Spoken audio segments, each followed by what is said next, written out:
Okay, so welcome everyone to Lowe Connects. We're very excited that you're able to join us. I'm going to begin on time for everyone that's here on time, but people will be signing in as we continue. So welcome to Lowe Connects, Vanessa Bell and Gwen John, Women Who Pushed the Artistic Envelope in the Early 20th Century Britain, presented by Peter Trippi. I'm Jody Seifer. I'm the Curator of Education at the Lowe Art Museum. And thank you again for joining us today. I am going to just give you a brief introduction, reminders about the program, and then I will introduce formally our speaker and then hand it over to Mr. Trippi. We will have a formal Q&A session at the end, so we will leave some time for that.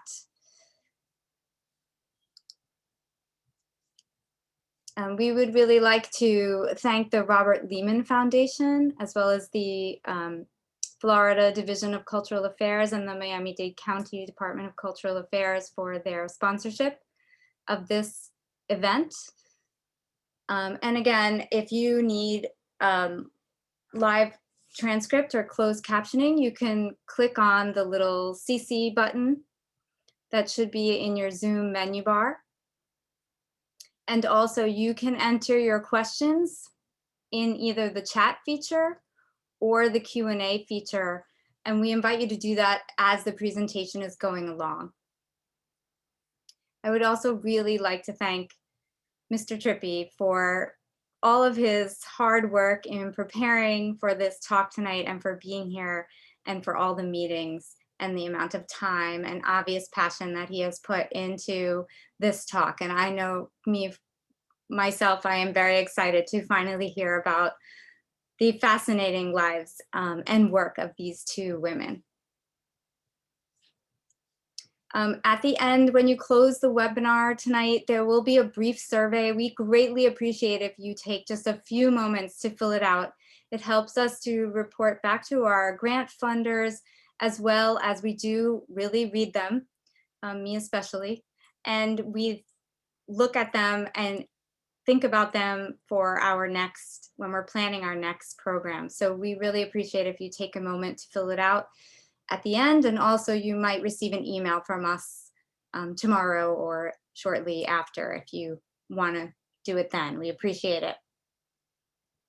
Also, please save the date. Normally we do Lowe Connects once a month, but because we have an exhibition opening this summer, we have another one in June. So we're really excited. On June 24th, we'll have William Wegman and the Polaroid 20x24 camera on location in Miami.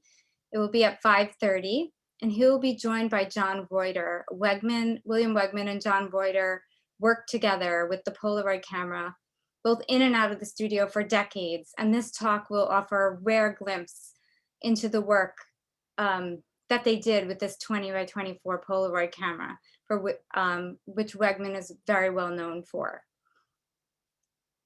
So this is a picture that just shows you Wegman with the large camera on Miami Beach. It was actually a project that was initiated by the Lowe Art Museum in 1984. The Lowe invited Wegman to come down for a week and shoot the area. And he chose 3 locations, South Beach, Grove Isle, and Les Violines. And the talk will be a celebration virtually of the exhibition that's opening at the Lowe this summer, where it's coming back for the first time since 1984. So here's just another really quick example of this work. And of course, he will feature, the exhibition is Instant Miami, and it will be on view through September 16th. And of course, if you want to sign up for that ahead of time, you can. If you go to lowe.miami.edu and you click on the starting tomorrow, the Lowe Connects button will have this lecture. And you can also click on the calendar feature and click register. He will, of course, talk about his work with his dogs as well. Okay, so now, not to further delay, I'm just going to formally introduce Mr. Trippi. And again, I would like to extend a personal thanks for all of your work, and it's been a pleasure working with you on this talk.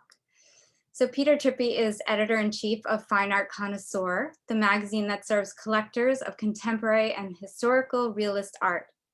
He is also president of Projects in 19th Century Art, a firm he established to pursue research, writing, and curating opportunities. Based in New York City, Trippi directed the Duhesh Museum of Art and co-curated international touring exhibitions devoted to J.W. Waterhouse and Lawrence Alma Tadema. His Waterhouse monograph was published by Phaidon Press in 2002 and is still in print. Trippi recently authored an essay in the catalog that accompanies the James Tissot exhibition that visited San Francisco and Paris in 2019-20.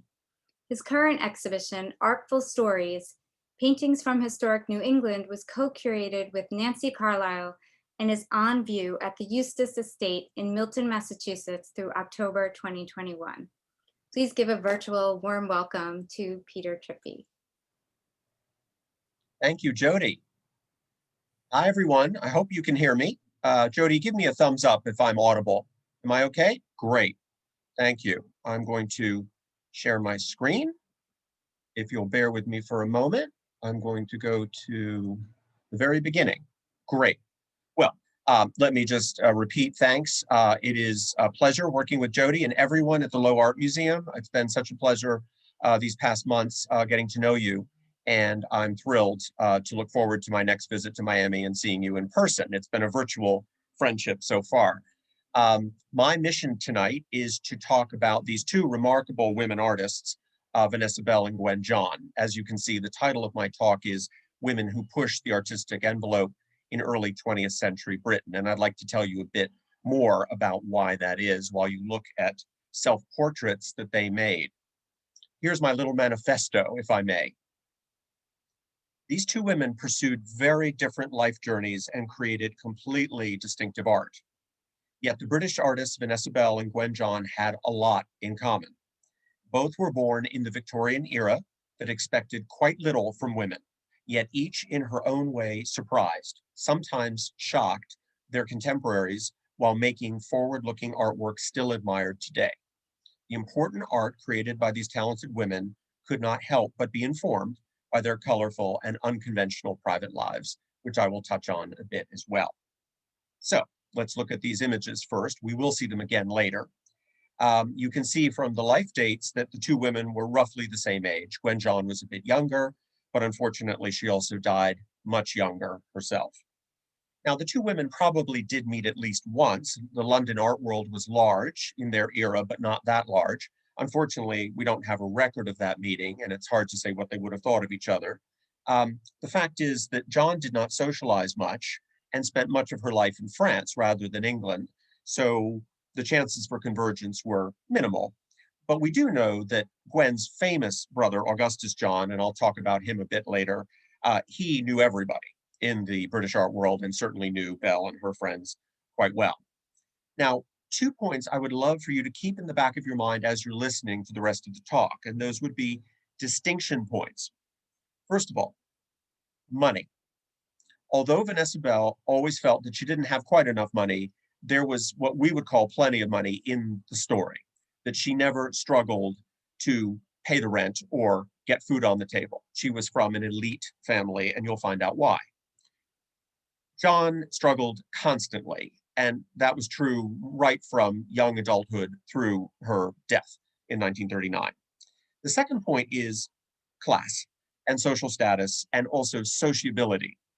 There's no doubt that Vanessa Bell came from a very elite world and was comfortable moving in that world.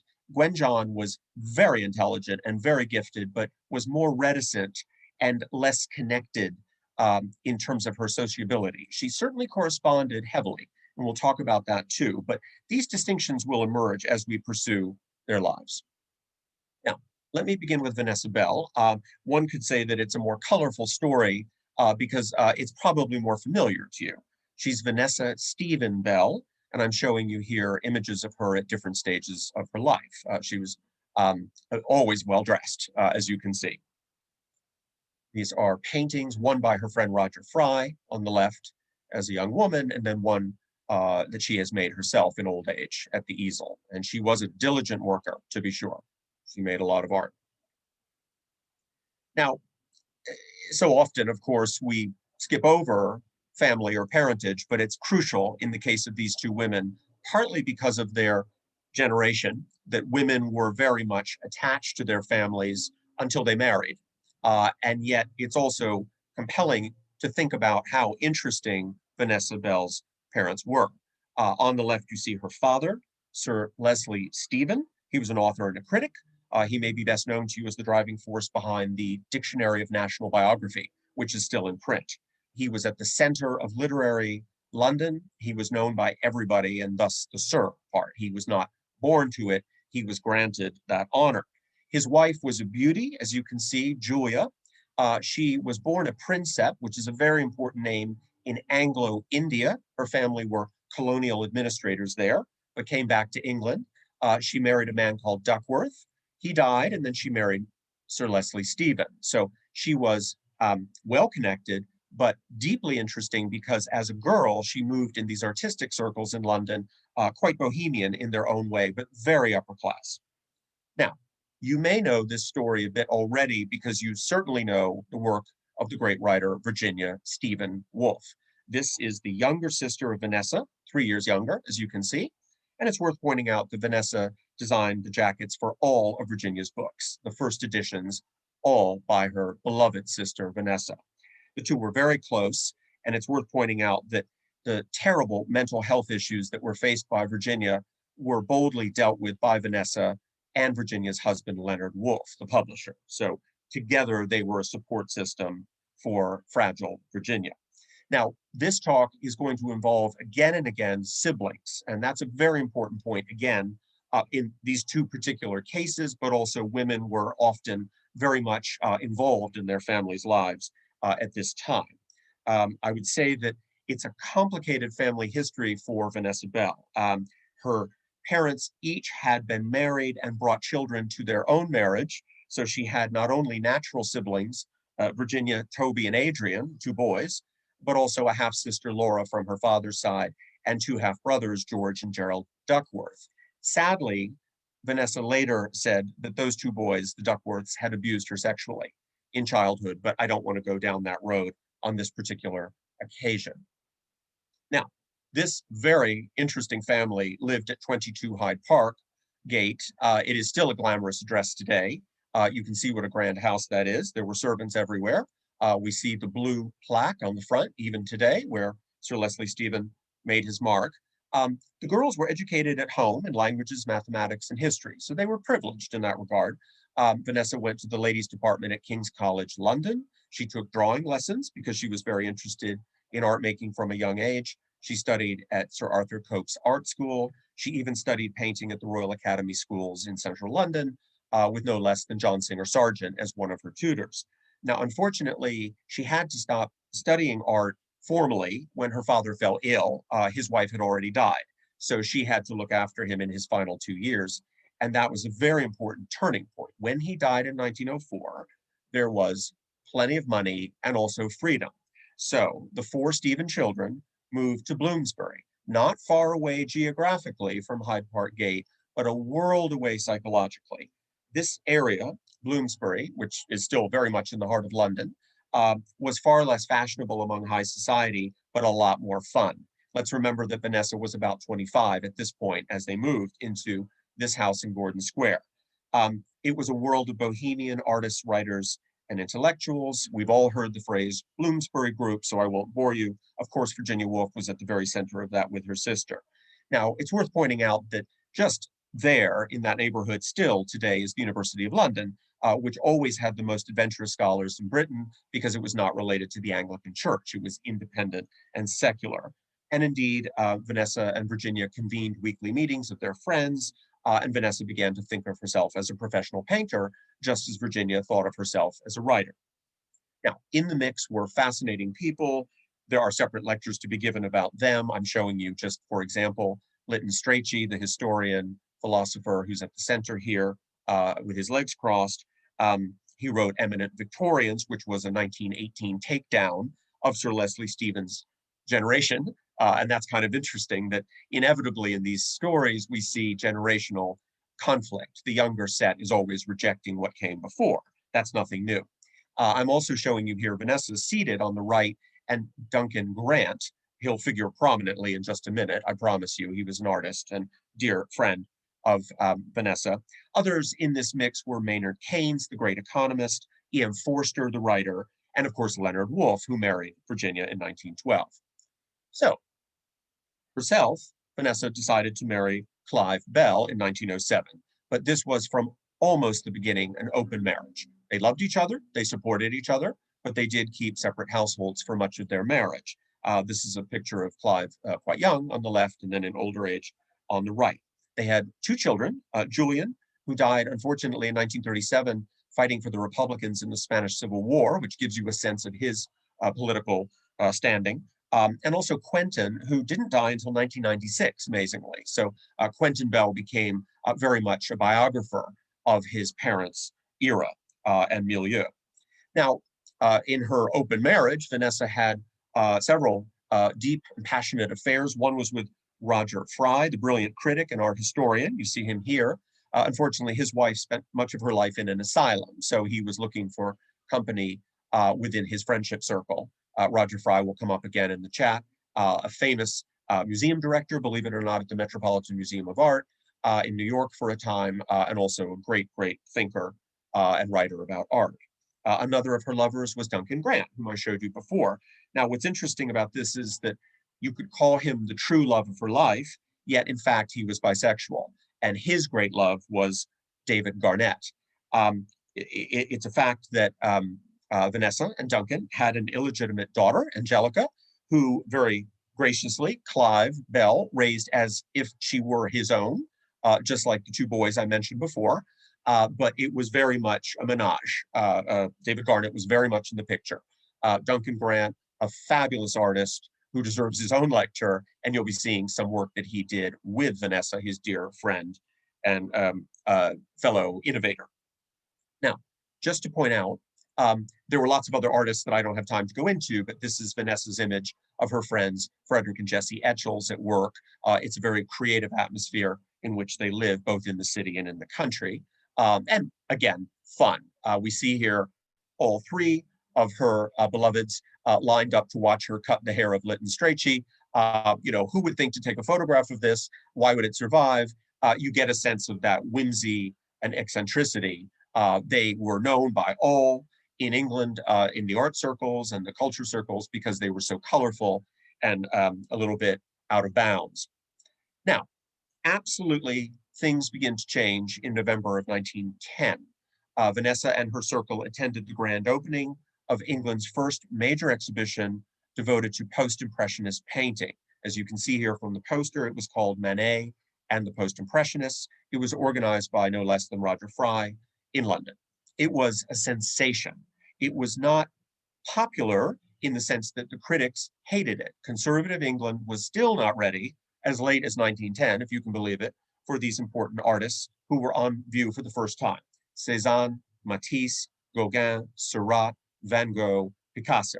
That is not to say that those artists were not selling in the UK by this time, but they had not been shown in any real sense. And it was Fry who went to France and found this great work and showed it off. There was a backlash. There was a lot of accusations about foreignness, about decadence, but this was hugely influential among younger artists like Vanessa. And indeed, there was a second show in 1912. Now, the fact is that when we look at pictures like this, they seem so tame to us today, but they were electrifying in 1910 in Britain.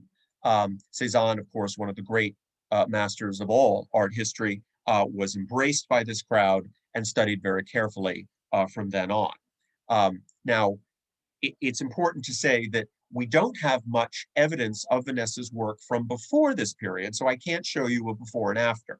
What I can show you from now on is how Cézanne, please take a close look at this great masterpiece by him here, informs her work going forward.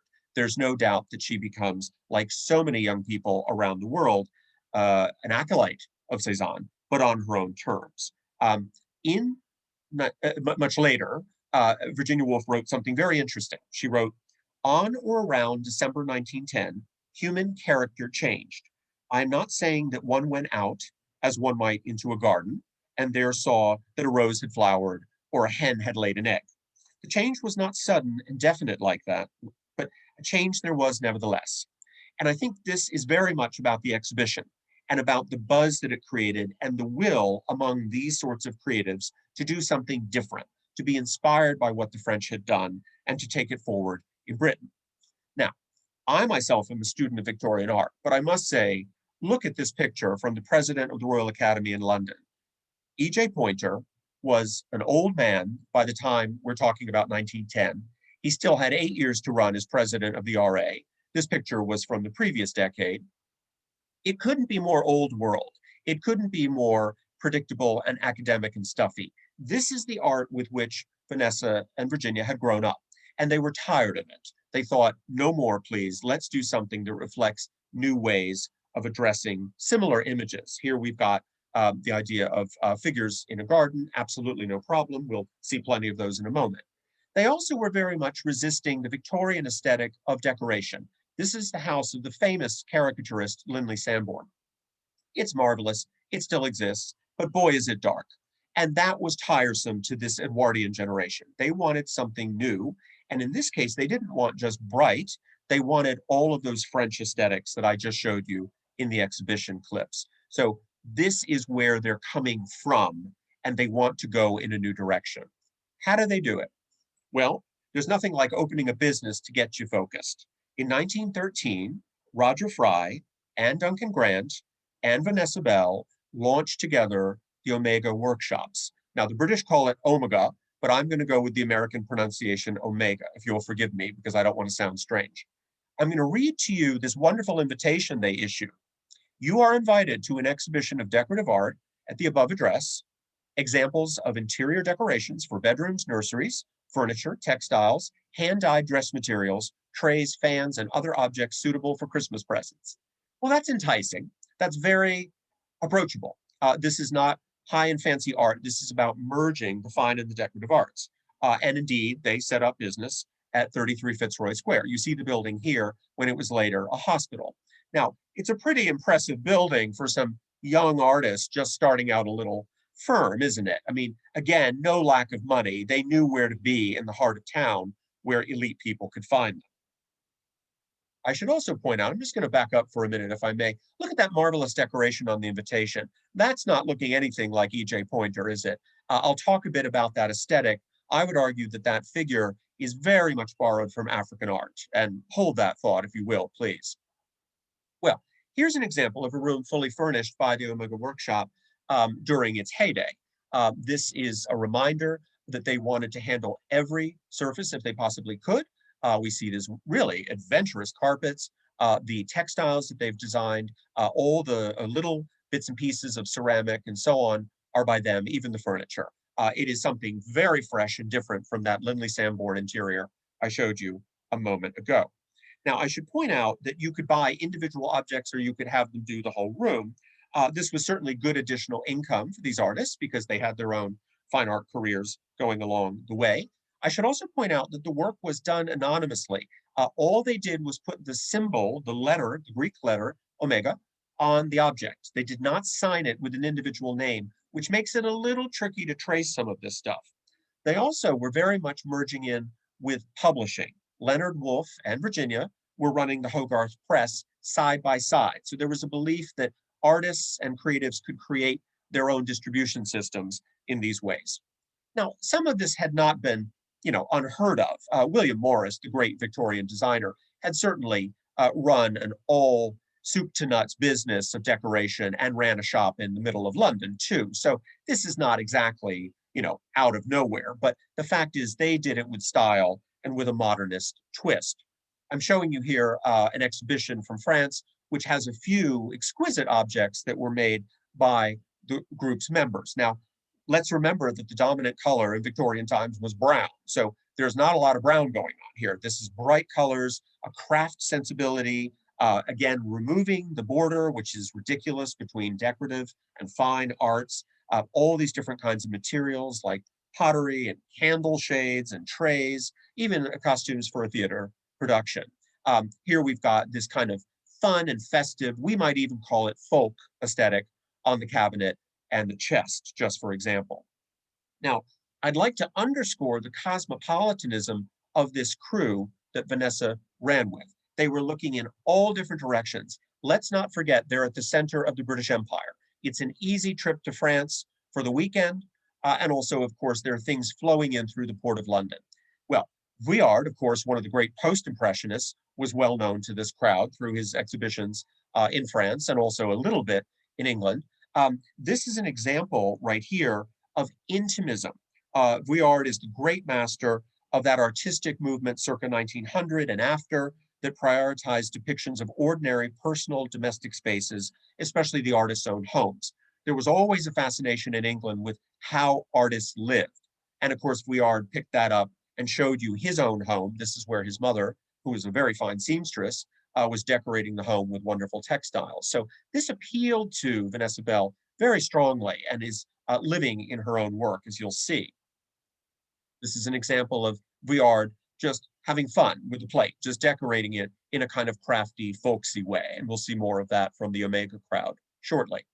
But we also can't forget that there's this aspect of Renaissance art history, thanks to Roger Fry. He was one of the great scholars of Italian Renaissance art, and he was especially knowledgeable about Piero. Well, these works were in places like the National Gallery in London, so they could go and look. And they were very interested in the structures, the idea of decoration of architecture and rooms that we see in the works of people like Piero. And that is floating in the background, even though it's not always explicitly visible. Now, here we see the classic Omega plate. You'll notice the symbol in the middle.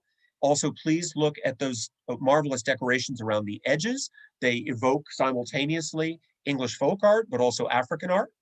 Look at the right, the artist Nina Hamnet, who moved in this circle, is wearing a specially made dress. She's painted up by Roger Fry in 1917. Well, talk about African art.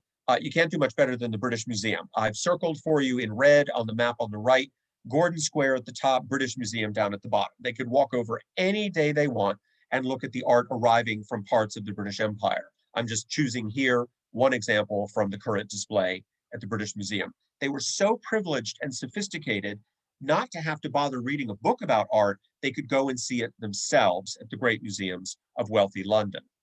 And indeed, this fascination with African art and what was then called primitivism was certainly not unique to them.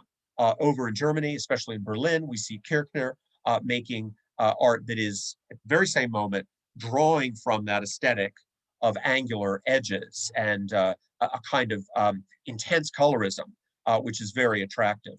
Now, that is coming in part, not just from Africa, but surely from the French. We think about Matisse, which was known to these sophisticates as they visited Paris, and Picasso was working at the same time using African art, but also bold colors. So all of this is swirling in the background. Now, let's look closely at Bell's work. This is a work coming to the Lowe Art Museum next year from the BNY Mellon collection. What we see here is something quite wonderful. It's not entirely clear if the screen for which this design was made survives, but let's not worry about that right now. It's a fairly small object, gouache on board. It's a working document made by Bell. This actually predates Omega and was probably part of one of her shows at the Friday Club. It doesn't much matter because this is very characteristic of her work before and after Omega. What we've got here then are these rich, vibrant colors. We have these rather vaguely drawn figures, and we've got landscape evoked, but in a very generalized way. Well, where does that come from? I'll tell you, from Cézanne, among many other sources. This picture by Cézanne would certainly have been an influence on Bell and her friends. Now, you could not go further, could you, from Pointer to this? It's only a matter of something like 15 years. What a world of difference. This idea of rebellion, but always nicely dressed, always well behaved, is interesting and classically British. There was no burning down of the Royal Academy. It was just moving on past it at this moment. Now, continuing with Bell's work, a design for an overmantel, we can certainly feel here the influence not only of Cézanne, but also of Matisse, who's working in these block-like forms.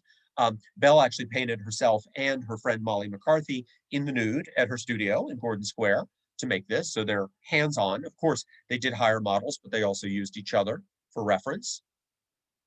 And Christmas decorations, the idea of generalized, not worrying about every piece of anatomical correctness. It's very much charming and about colors and placements of colors on planes.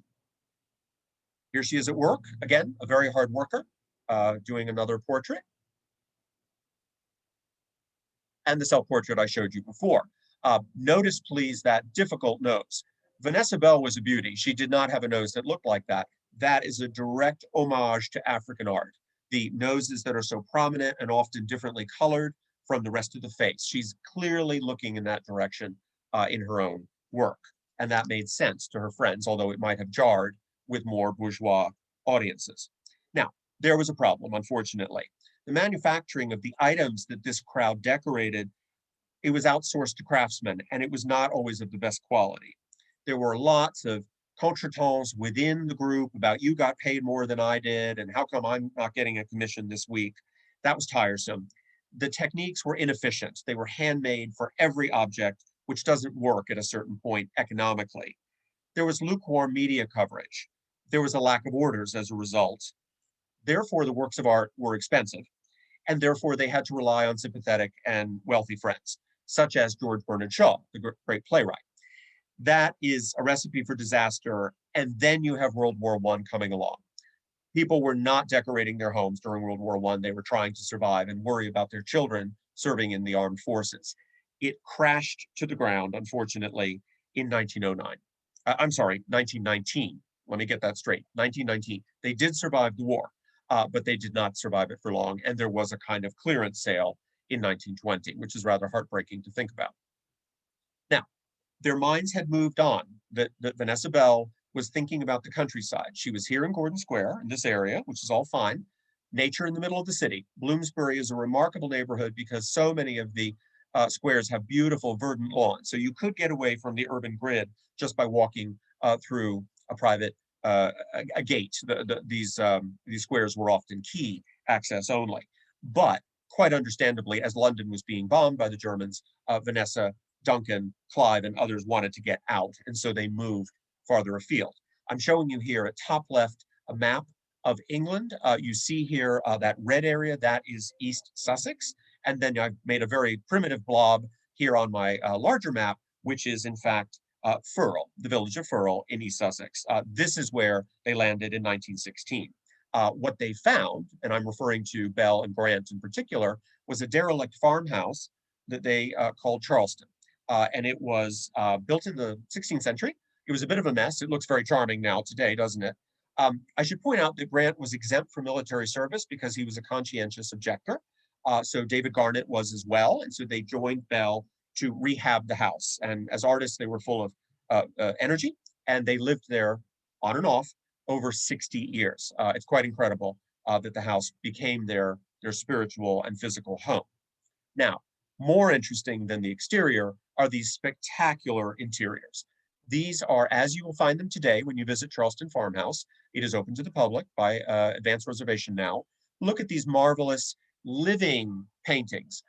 This is the total mix of furniture and woodwork and wall painting and ceramic. Some of the works, of course, are old and brought in from other places, but many were made by Vanessa Bell, Duncan Grant, and others. So I'm just going to slowly move through these so you get a sense of the charm and how home-like it was.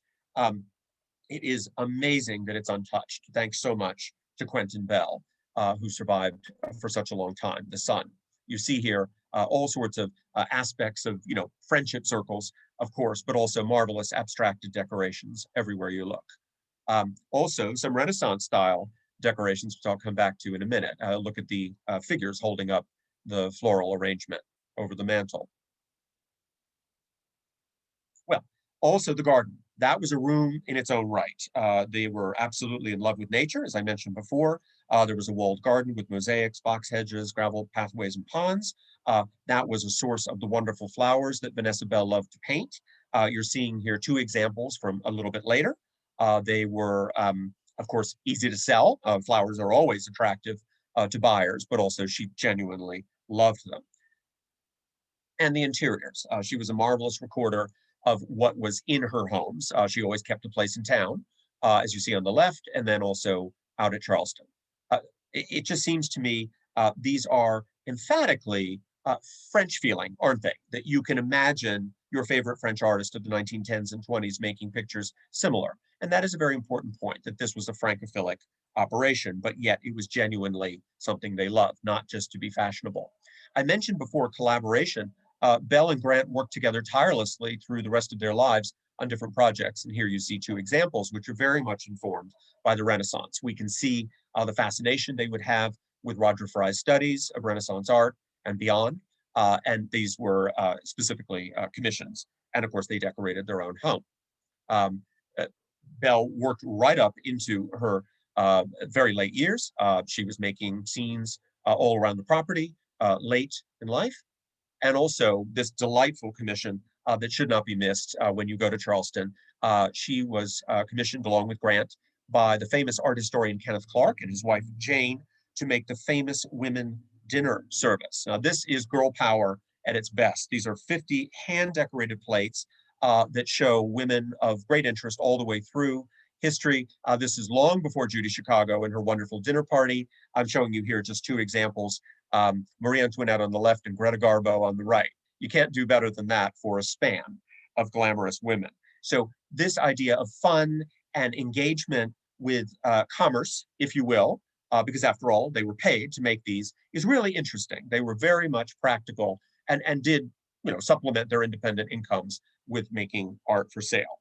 I should point out that Vanessa Bell's style really didn't change much. You can see that here in that late self-portrait that, it's a little bit different, but not so very different from the 1920s work that I was showing you before. Now, here, quite lovely to say that Grant and Bell lie together at Firle in the churchyard. How fascinating that her husband, Clive, is buried in London and his lover, David, is buried in France. This was the true love. This was the art couple. Bell and Grant, even though they were not always intimate. So I'm going to move along now to another story of great art and sexuality that is unusual. That is the story of Gwen John. Showing you here three portraits, or images at least, of her at different points in her life. She was born not in England, but in Wales, South Wales. I'm showing you here Haverfordwest, which is the actual town where she was born. She was the second of four children of the attorney Edwin William John and his sickly wife, Augusta. Now, both parents fortunately encouraged interest in the arts among their children, and actually Augusta was herself an amateur watercolorist. So there was no resistance to the idea of boys and girls making art. Unfortunately, the mother died when Gwen was just 8. The father more or less left the kids to their own devices and turned them over to some aunts who were essentially what we would call born-again Christians. There was not a lot of fun and humor in the house. The children had to make their own magic out in the world. And fortunately, they moved to another place called Tenby, which I've circled for you at the right. That is by the beach. So the children grew up very much engaged with nature. It's worth pointing out that these born-again Christian aunts were perhaps setting a tone of asceticism for young Gwen. There was a kind of hold-back aspect that she apparently gained from them, and that is going to come back, as you'll see, in a rather unhappy way. The girls in the family were taught by governesses, and as I said, Gwen was enchanted with art all the way through. She left Wales forever in 1895 at a fairly young age, and she went off to the Slade School of Fine Art at the University of London, where she spent 3 years. That's actually a longer and more intense period of study than Vanessa Bell ever had. And this was about Gwen John having, first of all, an income to be able to sign up for the school. And also she had a lot of prodding from her extraordinary brother. If you ever want a cracking good lecture on someone out of control, fascinating, it's Augustus John. I'll happily do that for the Lowe someday. I'm showing you here Augustus at 3 different points in his life. Believe me, your grandparents knew exactly who Augustus John was. He was on the cover of Time magazine, no less. Today, he's almost entirely forgotten, but he was a household name around the Western world in his day. And imagine being the older sister of such a famous, colorful, eccentric, promiscuous fellow as that. It's worth pointing out that the two siblings loved each other and adored each other, and that's good news, but Gwen needed to back off and be away from her colorful, famous brother. The two of them always felt like outsiders because they were Welsh.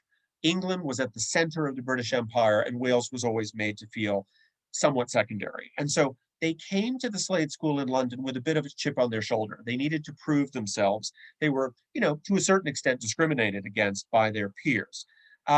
This idea of working hard is rather interesting when we think about the quality they both produced.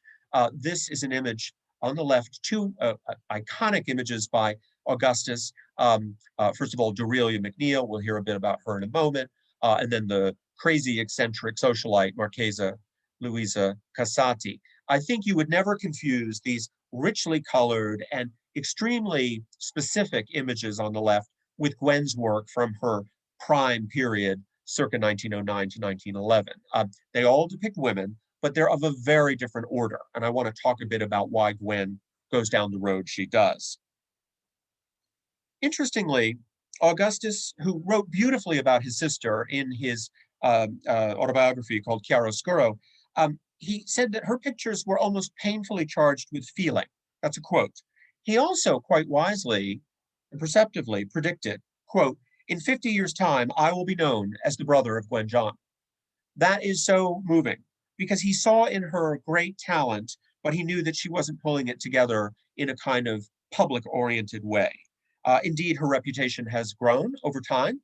Part of that would be, of course, with the advance in feminist art studies in the 1970s and 80s. She was taken up again, and that's a good thing for all of us. Now, the Slade is a really interesting place. Again, at the University of London, where the Bloomsbury crowd were running around. This was a school that was modeled not on the academy downtown, but actually on the French ateliers, which included drawing the nude, and even women were permitted to draw the nude, which is quite remarkable for that day. In fact, the fact that women were admitted at all was remarkable, and there was Gwen running with the boys. She had a very unhappy affair with a friend of Augustus named Ambrose McAvoy, who proved to be an important artist later. And indeed, it became clear that she was bisexual. Even in this training program, she was falling in love and having affairs with women as well. Now, she and Augustus were always short of money at this time. They lived on fruits and nuts throughout their training, unlike the Bloomsbury set, who were having caviar on a regular basis. The good news is that Gwen's talent was recognized. She won a prize for figure composition in her final year. She was not ignored as one of the little girlies. Now, she goes off to Paris in 1898 at the end of her training, and she is with two friends, and she's studying under no less than James McNeill Whistler. And I think you can see here his influence on her later work, that it's all about these subtle tonalities, that Whistler was a master at working in such a limited palette. And indeed, Gwen John picked up on that and kept it for the rest of her life. She was not unknown back in London. She was exhibiting at the New English Art Club from 1900 right through 1911. So people knew and bought her work, but not in large numbers. She was living as a squatter while in London and finally got tired of that. So in 1903, she went back to France with this woman that I mentioned before, Dorelia. Dorelia was a friend of Augustus's first wife, Ida, became his mistress, and then became his common law wife when Ida died young. So it's rather colorful. And this menage aspect is, again, very pertinent to this crew as it is for the Bloomsbury set. Now, Dorelia wrote very perceptively after Gwen's death, quote, "Gwen was extremely strange and hard, always attracted to the wrong people for their beauty alone, but her work was more important to her than anyone else." And that, I think, is so right, that she adored Dorelia and painted her often, which is good. The fact is that Dorelia must have been very long suffering because at a certain point, they got off a ship in Bordeaux and walked 150 miles to Toulouse in France, Dorelia having to carry all the heavy painting equipment because Gwen did not want to hurt her painting hands. So you can imagine that she was a piece of work even from a young age. That's okay because Dorelia stuck with her, as did her brother, Augustus. Now, for better or worse, in 1904, Gwen began modeling for the great French sculptor, Auguste Rodin, who was world famous. Let's remember that modeling at this time in France and England was pretty close to prostitution. It was not what a polite lady did for pay. You could do it for your friends, but not out in the work world. So Gwen had no money and needed to model, and apparently did a fine job of it. Rodin, who's seen here in all his prosperity, was at the height of his fame. He was 64 and she was 28. No big surprise, they began a 10-year-long affair. Now, in the Me Too era, we would have a lot to say about this, but at the time, this was tolerated. Rodin had many lovers, and many of them were his models. Augustus wrote, interestingly, that his sister had been, quote, shy as a sheep before meeting Rodin, but afterward became, quote, amorous and proud. And indeed, thousands of letters survive that show us Gwen obsessing over Rodin's love. She really wanted to be one with him, even though he was married and had all these other lovers. She was looking for complete erotic and spiritual unity. Now, he resisted, of course. He was not going to be drawn into this relationship more deeply than he wanted to be. He did pay her rent, and he would visit her occasionally, but he did keep her at bay. The fact is, let's be frank, Gwen would have given up everything if Rodin had married her. She probably would have stopped painting. We can't be sure. We do know the story of Camille Claudel, who went mad through love of Rodin. So it was a very risky business to be in a relationship like this, but she carried on working, thank goodness. Her lovers of all sexes felt that she was too passionate. The letters reveal that she was obsessing about them, wanting all of them, which is not necessarily a great thing. Now, on the flip side of the coin, Rodin had insisted that he draw erotic drawings of Gwen and his other assistant, Hilda Flodin. So he's getting something out of this relationship too. There are boundaries being crossed on all sides. Now, thanks to Rodin's friendship, shall we call it, she met lots of people in Paris. She knew Matisse, Picasso, Brancusi, the poet Rilke, who actually was Rodin's secretary for a time. She did not, however, absorb their influences. She admired them, but she worked alone. She did not become their assistant, and she did not copy and paste their work.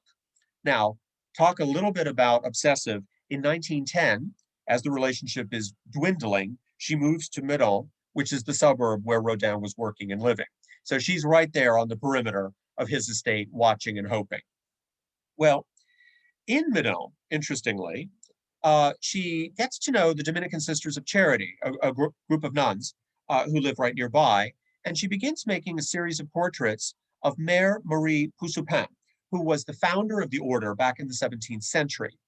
Now, this, weirdly, was based on the likeness of the mother from a prayer card. No one knew what the woman actually looked like because she had died hundreds of years before.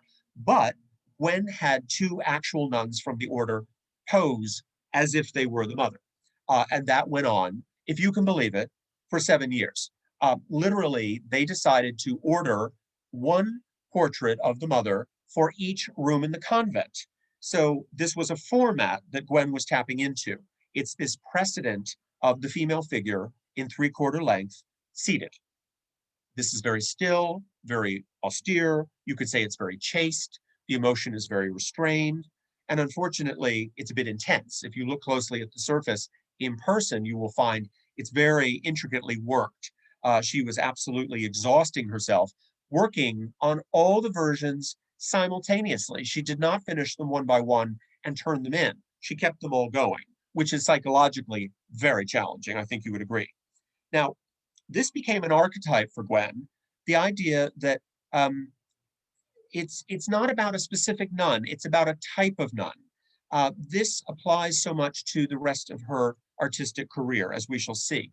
In 1913, after the relationship with Rodin is really finished, she converts to Catholicism, which for a Welsh lady who grew up with born-again Christians, i.e. Protestants of the Salvation Army, is a pretty big deal. And she was incredibly devout, especially after the death of Rodin in 1917. He had called her very perceptively, quote, God's little artist. And that was in a way a put down, but it also was a mark of her asceticism. She was not living fully in the real world. She said herself, quote, my religion and my art are my entire life. Well, here's the evidence. And these pictures are now scattered around the world, marvelous to behold. Now, you can see in her images of other females that same archetype in play. For example, we see here a self-portrait.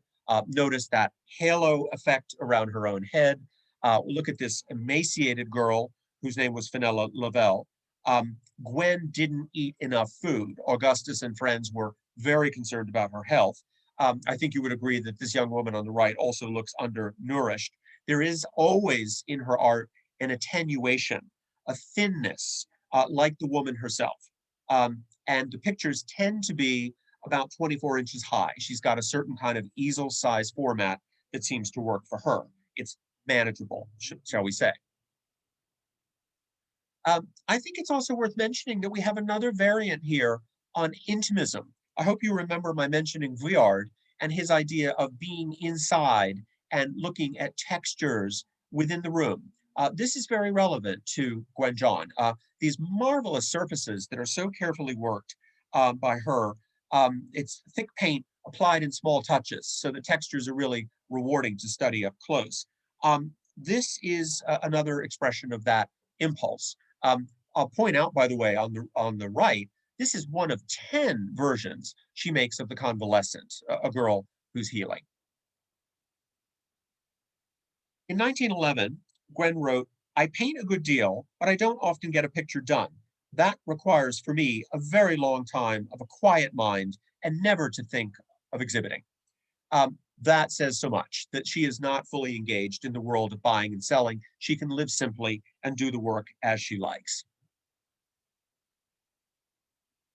And of course, the interiors are also speaking to us. They almost seem to have their own personalities. I'm showing you here one of her great works from Paris. I would argue that that chair is not just her chair, it's also a space she has cut out for Rodin. She hopes that he will come and sit in it perhaps sometime. She writes to him, "My room is so delicious after a whole day outside. It seems to me that I'm not myself except in my room." Now, I'm showing you on the right the great Danish artist who was also well known at this time, Hammershøi. He too presents rooms that are alive with personalities who seem to have just departed them. So this is not coming out of nowhere. She is not the first one to present this silvery light falling on domestic architecture. She writes as well, quote, "As to whether I have anything worth expressing that is apart from the question, I may never have anything to express except this desire for a more interior life." Well, interiors. She's inward looking in every way. Now, she, like Bell, who's on the right here, loves flowers. That's an easier thing to sell, and she does them extremely well. But I think you'll agree how very different these are. They're not different in date much, but they certainly have a different feel. Wouldn't you agree that John is more ethereal? There's a floatiness to her work, not necessarily abstract, just less structured. With Bell on the right, I think you'll agree, we can see that she's been thinking about Renaissance art, about real things. She is enough of a realist to go there. With John, that is such a flattened effect that we have with the vase. Now, thinking about John's work, we only have 158 known oil paintings. However, we have thousands and thousands of drawings that she made. She was very much in love with drawing all through her life. She would draw children in church. She would look at people from behind. She would draw them in groups as she was watching them in the market square. She filled notebooks with technical jottings about color tones. Her brother said later after her death, "Oh my gosh, I didn't realize that she was such a scientist, that she had really been studying color in such a scientific way." For those of you who love cats, she was also cat woman number one. She had many drawings of cats. She lived with her cats and loved them. And here we see one fine example on the right. Now, the downside of being a cat lady is perhaps self-neglect and isolation. And indeed, that was a problem for her. We'll talk about that in just a minute.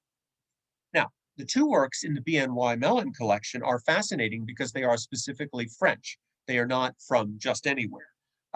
During World War I, she draws this soldier having a smoke. She was living in France all the way through the war, if you can believe it. And she was really minimizing her contact with England. She was in touch with her brother and her family, but not living intimately with them as Vanessa Bell lived with her siblings so closely. But let's not call Gwen John a hermit. She was tuned in to what was going on in France during the war and before and after it. She knew artistically what was happening, and people respected her work. She was not laughed at by people who knew art. This other image from the collection of the bank shows, in my view, loneliness. Here she is in the suburb where she and Rodin live, and she is showing people walking, but totally not in touch. She wrote, and this is kind of creepy, rules to keep the world away. Do not listen to people more than is necessary. Do not look at people, ditto. Have as little intercourse with people as possible. When you come into contact with people, talk as little as possible. Well, okay, but she is clearly looking at people. The soldier image I just showed you, she is interested in human beings. So, it's a bit of this and a bit of that, but it does shed some light on her overall melancholy. Now, thank goodness for John Quinn. This man was a very successful American art collector who broke new ground in America and in Europe. From 1911 through 1924, when he died, he was Gwen John's salvation. I'm not suggesting they were lovers. I'm just suggesting that he recognized the talent and he bought a lot of her work. She no longer needed to model thanks to his money. Interestingly, he included a work by Gwen John in the famous 1913 Armory show in New York, which he had helped organize. That is something we need to look at more closely. What did people make of her work when it was hanging on the wall? The fact is that she was exhibiting in Paris, 1919, right through the 1920s, but then became increasingly reclusive after Quinn's death, and the money began to run out.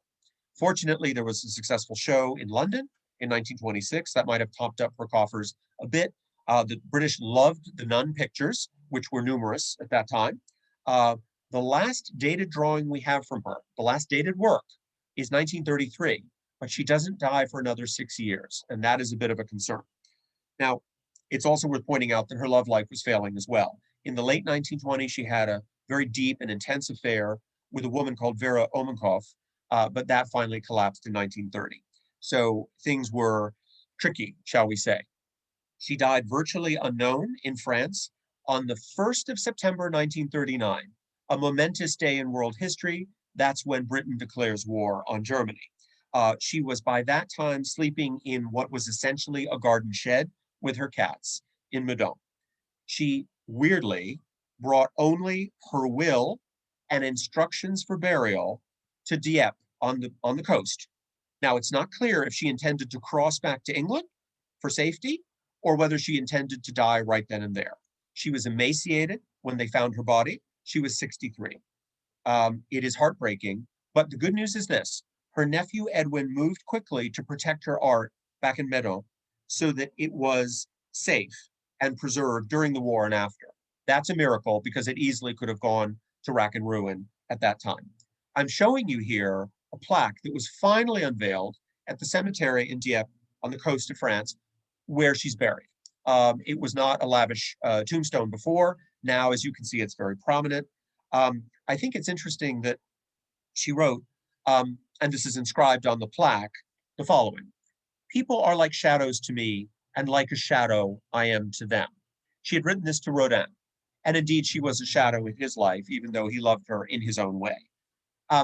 The contrast between John's disconnection and Bell's interconnectivity could not be stronger.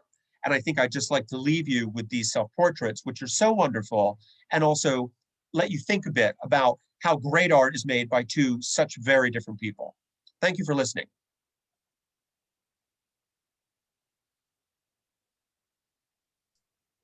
Wow, thank you so much, Peter. That was amazing.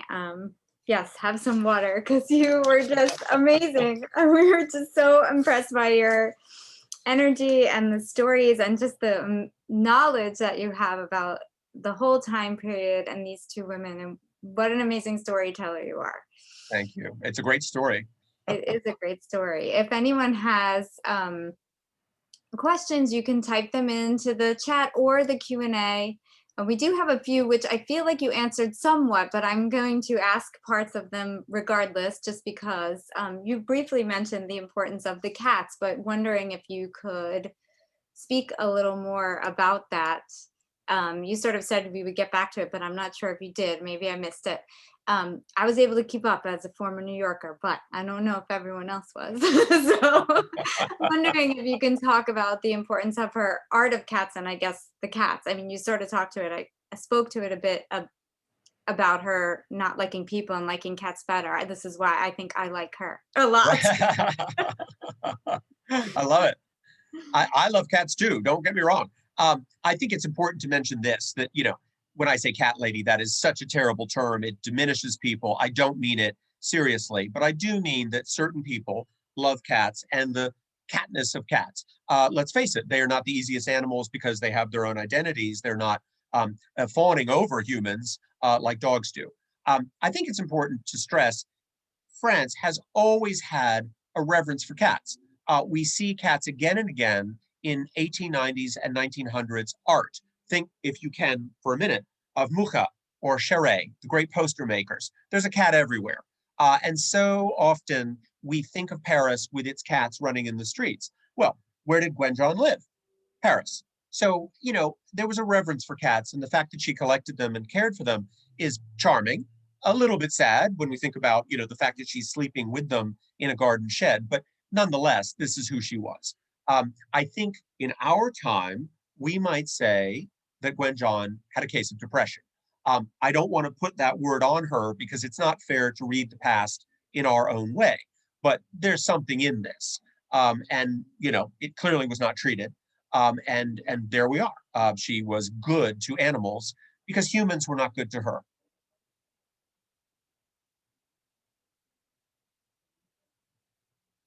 Sorry. Great. Thank you. So another question came in that you also kind of spoke to a little bit, but I'm wondering if there were any others. And you spoke about John Quinn being sort of her being a supporter of her work, but did she have others, or did she ever have any agents or dealers or any other patrons at all? Thank you. No, not really. The fact is that there was no patron comparable to Quinn in terms of number of works and generosity of money. And that is to his credit, that it was not about, oh, here's a girlfriend I can have. It was about the work. And Quinn is a fascinating figure all by himself. She did certainly show in those exhibitions of the New English Art Club, also the Chenille Gallery in the 1920s, but those were not long-term relationships. They were, occasional ad hoc. There was no champion for her per se, but it's important to point out that Augustus John was a famous man and certainly would have mentioned his sister's work to anyone who might listen or seem inclined in that direction. He was never a rival because he was working on a whole different wavelength in a different direction of art making. So that would have been a source of some connectivity for her. Great. And another question, you mentioned the fabulous set of plates. Do you happen to know more about why they were commissioned and where they are now?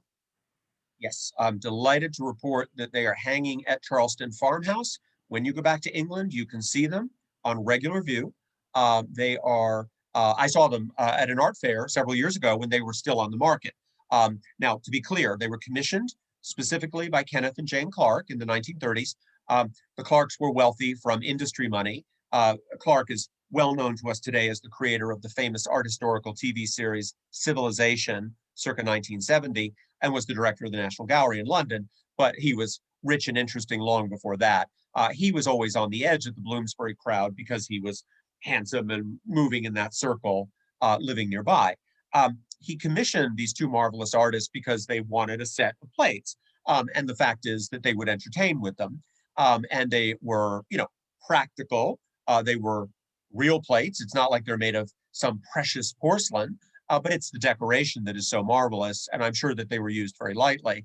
The sheer variety and imagination is a wonder. And of course, today we love a la Warhol series, don't we? We love to put things up on the wall in series. So I can promise you, it is unforgettable to see these plates glowing on a well-painted wall with all these interesting faces and costumes. It really is a total coup that they made these and that these plates survive unbroken. Yeah, they're amazing. Yeah. I wanted to see all of them. We have a lot of questions, so I'm going to try to get to most of them if I can. Do we know whether Gwen John exhibited in Paris galleries at all? Mm. No. She did. Yes, absolutely. There were gallery shows there. I don't recall, I'm sorry, the name of the leading one. I should actually check that out. There were not a lot, though. I mean, it seems to me that, of course, galleries were all over Paris at that time. But again, she did not have an advocate or champion. That was not her goal. There was a kind of drip aspect to her sales. And this notion of getting the commission from the convent is rather interesting, isn't it? That was one client, and therefore, she could count on some income, even though, ostensibly these were not turned in until the end of the 7-year period. There still was a relationship, and almost certainly she was eating some meals at the convent, etc. Right. So speaking about relationships, you sort of mentioned in the beginning that you don't think they had any contact, but someone that sort of joined late for their sort of purposes. They never met as far as you knew. We don't have evidence of that. If I'm wrong, I would love to be overruled, truly.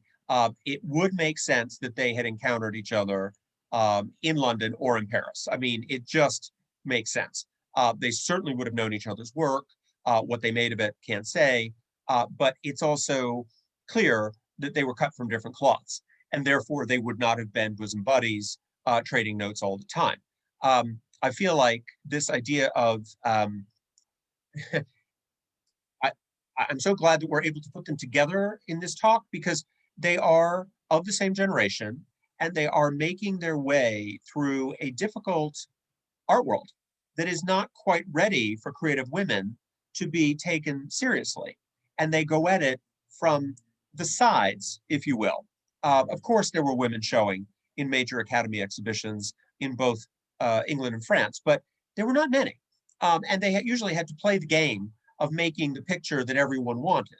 I'm talking about, for example, Lady Butler, who was famous for painting battle scenes, which, no offense, look like a man could have painted them. There is nothing feminine whatsoever about the work.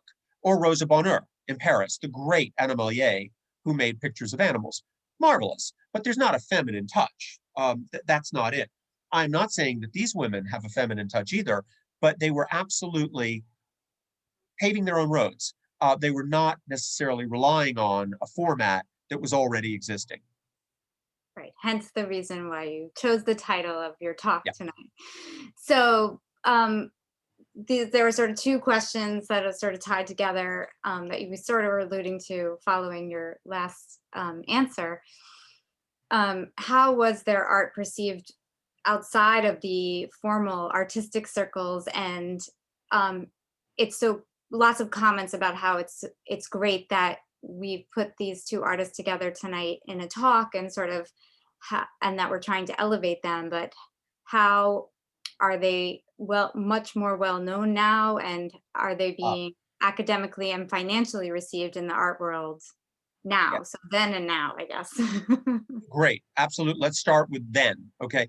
So at the time, the Bloomsbury Group, including Vanessa Bell, were well known for their colorful lives. So everyone knew her work because she was, exhibiting in central venues, as I've discussed, and because they were constantly in the society papers doing something fun. It was not silliness, but it was a kind of bohemian interest that followed them around. And there were probably prudes who thought not much of their menage, whatever, but nonetheless, it was known work. Now, Vanessa Bell and the Bloomsbury Group rather slipped into, let's call it, some oblivion in the 1950s, 60s, and even into the 70s, that everyone had kind of processed them. And with the exception of Virginia Woolf, who is a great writer for all time and not necessarily, tied into the Bloomsbury Group fully chronologically. She wrote works of art that are timeless in every way. I would say that it was the 1980s and even the 90s where the decorative aspect of the Bloomsbury achievement became important again through interior designers. I know that sounds shallow, but I don't mean it to. People began looking and saying, hey, we admire this aesthetic. We want to live in rooms like this. Let's restore Charleston Farmhouse. let's look again at the work. Let's think about this as not just knockoff Cezanne and Matisse, but something that Britain should be proud of. And that began to happen with good scholarship from the 1980s. And of course, it culminated with the restoration of Charleston Farmhouse and its opening to the public. So there's that. Now, here's a kicker. Vanessa Bell painted a lot. Therefore, her pictures are not especially valuable today because there are so many. And that's okay, that they're not cheap, but they're not really expensive like Gwen John's. I told you before that Gwen only painted maybe 160 oils. They are like gold dust now. Good luck getting one. If they come up on the auction market, they are up into the hundreds of thousands of dollars, if not millions, depending on the quality. And that is a testament to small supply, but also her brilliance. And let's talk about her reception. She comes back into vogue, as I mentioned before, thanks to feminist studies. Now, part of that is that she was working quite independently and she had her own mind. She was not associated with a circle like the Bloomsbury Group. I'm saying that feminists may claim Vanessa Bell, but they really claim Gwen John because she was so very independent. And I would argue there's also interest in her particular formalism, that motif of the three-quarter figure caught on again. We see an interest in that in painting of the 1980s and 1990s. So it mattered again. Wow, great. Thank you so much. I know we're getting really close to time, so I just want to ask, this is my personal question. You talk about the paintings, but you mentioned she had those thousands of drawings in the notebooks. Where are they of Gwen's? And are those around, the drawings? Yes, fortunately, well looked after. The good news is that they are looked after in British museums. There are holdings. You can go onto any number of art museums. I showed you slides from various cities like Birmingham and Southampton, but there are many others. Certainly there's work by her at the major national museums. There is work in French museums, not tons, but it seems to me that they too were aware of this, important figure in their midst. And so that is not such a worry now. It's not about sitting in a garden shed anymore. You can research her pretty well.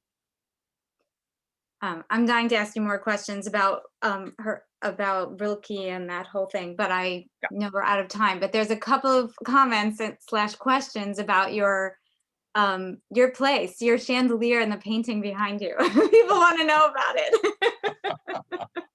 Well, I wish I had an interior like the Bloomsbury Group made. I love, this is my home office in Manhattan. Above me is a foil chandelier purchased at the American Folk Art Museum for $45. It's just in a package and you open it up and it magically becomes a gorgeous crystal-like chandelier. So don't be impressed. And also the painting behind me is a replica. It is after the great painting called Boreas of 1903 by J.W. Waterhouse, an artist I've studied. This was made by a lady called Johnny Lillidahl. Unfortunately, she has passed away, but she was making a video copying the original work. And so we have the video of her making this picture behind me. And it was given to me by her widower as a gift. So I love it because it reminds me of Waterhouse and of her. That's great. I think Belle would approve of your decor and your background. And just one final, I can answer this question, but you can do it a lot better than I. Sort of why you chose these two artists, these two women to talk about. Why'd you put them together if they didn't know each other, so to speak? Sure. Well, I mean, to be very logistical, they're both represented in the exhibition coming to the Lowe next year from BNY Mellon, the great bank collection, which is very rich in British works on paper. I myself, when I saw the checklist of the show, was very interested in the fact that these are among the few women represented in that checklist. And that is not a criticism of the bank or of art history. I mean, it's a fact that the art of women has not come down in the large numbers and with the prominence that it deserves. And so I jumped at this when I saw the list and I was chatting with Jill Dupy about, oh, wonderful, I can't wait to see the show, full stop.